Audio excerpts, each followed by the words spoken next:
Assalamualaikum warahmatullahi wabarakatuh. Perkenalkan, nama saya Felania Pramusti, NIM 193141099. Kami dari kelompok 7 membahas mengenai globalisasi dan isu-isu global. Nah, sebelum kita masuk ke dalam pembahasan tentang globalisasi, kita harus tahu dulu apa sih pengertian dari globalisasi itu sendiri. Nah, globalisasi diambil dari kata serapan bahasa Inggris yaitu globalization dan diambil dari potongan kata global dan sasi. Global berarti mendunia, sedangkan sasi itu berarti suatu proses. Pada umumnya, berarti globalisasi adalah suatu proses yang mendunia. Globalisasi juga dapat diartikan sebagai integrasi internasional yang meliputi sebuah pertukaran suatu pandangan, dan maupun kebudayaan. Nah, kelompok kami mengambil 3 pendapat mengenai globalisasi. Yang pertama yaitu dari Arif tahun 2011 berpendapat bahwa globalisasi merupakan perubahan yang terjadi pada aspek kehidupan manusia. Apabila kebudayaan menjadi nilai dan gaya hidup manusia dalam bermasyarakat, maka di dalam era globalisasi muncul yang disebut dengan kebudayaan global.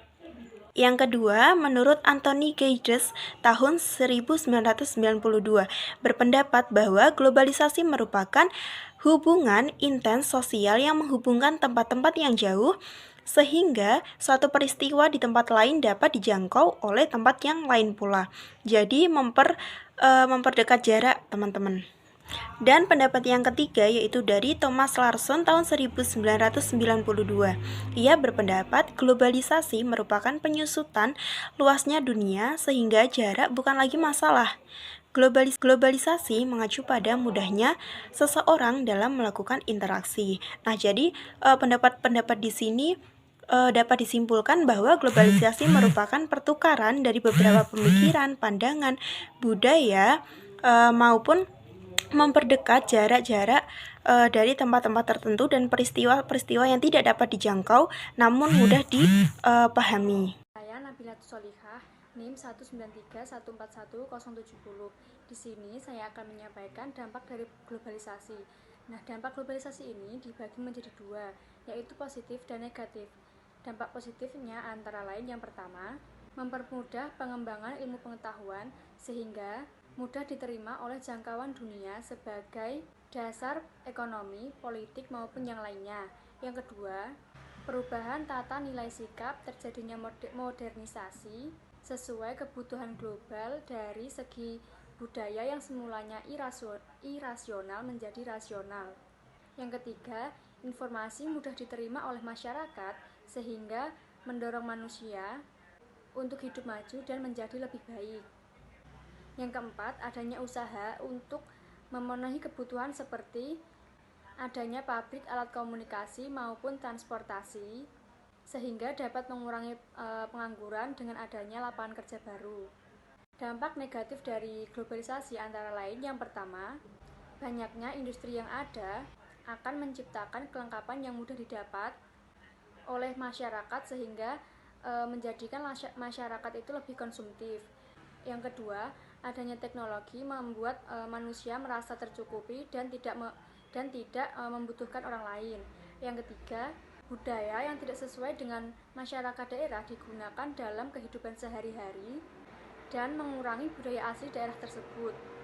Yang keempat, adanya kesenjangan sosial antara masyarakat yang dapat mengikuti globalisasi dan yang tidak dapat mengikuti globalisasi akan semakin tertinggal dan berjarak.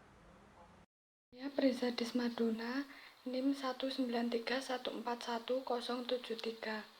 Saya akan menyampaikan contoh isu-isu maupun aksi yang terjadi. Masyarakat internasional sering mendapatkan aksi maupun isu global. Usaha pemerintah maupun warga negara dalam melindungi negaranya akan ancaman dari luar negara merupakan suatu hal yang harus dilakukan. Pasalnya, setiap negara tidak ingin negaranya dijajah dalam pola pikir maupun budayanya sehingga budaya asli terlupakan. Sebab dampak dari globalisasi lebih dominan negatif daripada dampak positifnya. Negara maju menggunakan metode diplomasi dan intervensi untuk mencapai tujuan tertentu. Negara maju juga sering menjajah negara berkembang untuk mendapatkan wilayah yang nantinya akan digunakan untuk perkembangan negara agar lebih maju. Adapun beberapa aksi dan isu terkait perkembangan globalisasi. 1. Teroris. Teroris ini berarti pelaku yang menggunakan senjata namun tidak tergabung dalam angkatan bersenjata dan tidak menggunakan aturan dalam angkatan bersenjata. Dan para pelaku teroris umumnya menggunakan perlakuan kejam dan tidak berperi kemanusiaan sehingga pantas mendapatkan hukuman yang setimpal. Pelaku terorisme biasanya menyebut dirinya sebagai separatis, pejuang pembebasan, pasukan perang, salib, militan, mujahidin, dan lain sebagainya. Teroris dapat dilakukan oleh individual dan dapat juga dilakukan oleh satu negara. 2. Pembabatan hutan. Penebangan kayu adalah aktivitas yang mencakup tidak hanya memotong pohon, namun juga transportasi dan pemrosesan di tempat, atau misal pemotongan hingga ukuran kecil. Pohon yang dipotong tidak selalu batang utamanya, namun juga cabang yang berukuran besar dengan meninggalkan batang utamanya sehingga pohon tetap hidup. Sedangkan penebangan pohon penuh berarti memanfaatkan semua bagian pohon yang berkayu. Penebangan ilegal adalah istilah dalam kehutanan yang juga disebut dengan pencurian kayu. Termasuk aktivitas lainnya seperti transportasi, transaksi, dan pemrosesan kayu. Yang di luar ketentuan hukum, proses penebangan sendiri bisa dikatakan ilegal jika akses masuk hutan didapatkan dengan cara korupsi, menebang spesies pohon yang dilindungi, atau menebang dalam jumlah melebihi yang diizinkan. Penebangan habis adalah istilah penebangan yang memanen kayu dalam area tertentu sehingga bersih tanpa menyisakan satu pohon pun. 3. Pergerakan pembebasan, pemberontakan. Dalam pengertian umum adalah penolakan terhadap otoritas.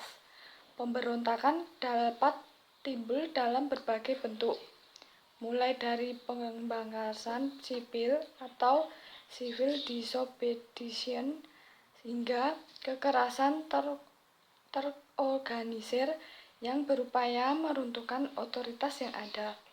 Istilah ini sering pula digunakan untuk merujuk pada perlawanan bersenjata pemerintah yang berkuasa, tapi dapat pula merujuk pada gerakan perlawanan tanpa kekerasan. Orang-orang yang terlibat dalam suatu pemberontakan disebut sebagai pemberontak. Perkenalkan, saya Lutfiah Evi Fatihati, NIM 19314141094, akan melanjutkan penjelasan materi mengenai cara menghadapi era globalisasi. Ada beberapa cara untuk menghadapi era globalisasi. Yang pertama, dengan mempelajari bahasa asing atau bahasa internasional. Dengan cara inilah, maka pemahaman terhadap suatu materi atau pembelajaran akan dapat diterapkan dan dilakukan dengan baik. Jadi, jangan hanya berpegang teguh pada bahasa sehari-hari saja, namun juga mempelajari bahasa asing atau bahasa global yang umumnya dipakai di dunia. Yang kedua, bersikap terbuka untuk belajar hal-hal positif. Era globalisasi menuntut kita untuk selalu bersikap terbuka terhadap berbagai hal. Terkadang ada pembelajaran baru yang kita temukan dan akan berbuah positif di kemudian hari. Oleh karena itu, sangatlah penting untuk bersikap terbuka terhadap hal-hal semacam ini. Dengan cara tersebut, maka akan bisa membuat kita lebih bisa menyikapi segala sesuatu yang ada di sekitar kita dengan pemikiran yang logis. Yang kedua, buatlah planning, rencana ke depan. Dengan memiliki planning, maka akan mempermudah untuk mengetahui apa saja yang sebaiknya kita lakukan. Tentunya bukan hal yang mudah untuk bisa mendapatkan sesuatu sesuai dengan yang direncanakan. Akan tetapi jika sudah menyusun semuanya dengan baik, maka peluang keberhasilan besar pun juga akan mengiringi. Yang keempat, tingkatkan kemampuan berpikir. Hal lain dalam menghadapi era globalisasi yaitu memiliki kemampuan berpikir yang baik. Dengan memiliki kemampuan berpikir yang baik, maka secara tidak langsung akan bisa mempengaruhi dalam setiap pengambilan keputusan. Selanjutnya, yang kelima, bisa mengoperasikan teknologi dengan baik. Supaya tidak dikatakan ketinggalan zaman, maka harus bisa mengoperasikan segala bentuk teknologi dengan baik. Melihat pertumbuhan era globalisasi seperti sekarang, harus bisa memahami bahwa untuk bisa mencapai semuanya butuh perjuangan yang maksimal. Dalam hal melakukannya dengan baik, harus bisa juga mengoperasikan penggunaan seperti penggunaan smartphone, laptop, dan yang lainnya untuk meningkatkan kemampuan dalam bidang teknologi itu sendiri. Sekian materi yang dapat saya sampaikan. Untuk materi selanjutnya akan disampaikan oleh pemateri selanjutnya. Assalamualaikum warahmatullahi wabarakatuh. Di sini saya Desi Wulandari, NIM 1931411084 akan mempresentasikan terkait materi peran Indonesia dalam organisasi internasional. Di sini saya akan menjelaskan terkait organisasi internasional yang diikuti oleh Indonesia, diantaranya yaitu satu, ada PBB, yang kedua ada OKI, lalu yang ketiga ada APEC, yang keempat ada ASEAN, dan yang terakhir atau yang kelima ada UNESCO. Langsung saja kita bahas terkait peran Indonesia dalam PBB. PBB adalah Perserikatan Bangsa-Bangsa. Indonesia sendiri masuk dalam PBB pada tanggal 28 September pada tahun 1950. Tepatnya, Indonesia menjadi anggota yang ke-60. Lalu peran apa saja yang dilakukan Indonesia terhadap PBB? Jadi, yang pertama, yaitu Indonesia mengirimkan pasukan Garuda sebagai bentuk untuk menciptakan perdamaian dunia. Lalu yang kedua, Indonesia memberikan bantuan pangan ke Ethiopia karena pada saat itu Ethiopia itu sedang dilanda kelaparan, tepatnya pada tahun 1985. Lalu peran Indonesia yang ketiga adalah Indonesia terpilih sebanyak 2 kali sebagai anggota Dewan HAM. Lalu yang keempat adalah Indonesia terpilih sebanyak 3 kali sebagai anggota tetap Dewan Keamanan atau DK dari PBB itu sendiri. Kita lanjutkan untuk peran Indonesia dalam OKI atau Organisasi Kerjasama Islam. Sebelumnya, OKI sendiri itu kepanjangannya adalah Organisasi Konferensi Islam. Lalu, tepatnya pada tanggal 28 Juni 2011, OKI sendiri resmi menjadi kepanjangannya yaitu Organisasi Kerjasama Islam. Peran Indonesia sendiri di sini yaitu diantaranya adalah yang pertama, Indonesia itu menerima mandat sebagai ketua dari Committee of Sikh. Lalu yang kedua adalah Indonesia mendorong negara-negara Islam untuk memperhatikan konflik yang terjadi antara Palestina dan Israel dan mencari jalan keluar terkait konflik tersebut. Seperti yang kita lihat, baru-baru ini banyak sekali konflik dari Palestina dan Israel. Kita lanjutkan terkait peran Indonesia dalam APEC atau kepanjangan dari Asia Pacific Economic Cooperation. Jadi, peran Indonesia diantaranya yaitu satu, Indonesia itu menjadi ketua dan tuan rumah untuk konferensi tingkat tinggi yang ke-21 APEC yang bertemakan Region Asia Pacific Engine of Global Growth. Lalu yang kedua adalah pada periode 1994 Indonesia itu menjadi ketua dari APEC tersebut. Lalu yang ketiga, Indonesia menjadi tuan rumah dari kegiatan KTT APEC pada tahun 1994. Selanjutnya yaitu peran Indonesia dalam ASEAN. ASEAN sendiri terbentuk dari Deklarasi Bangkok pada tanggal 18 Agustus 1967. Peran Indonesia sendiri diantaranya adalah 1.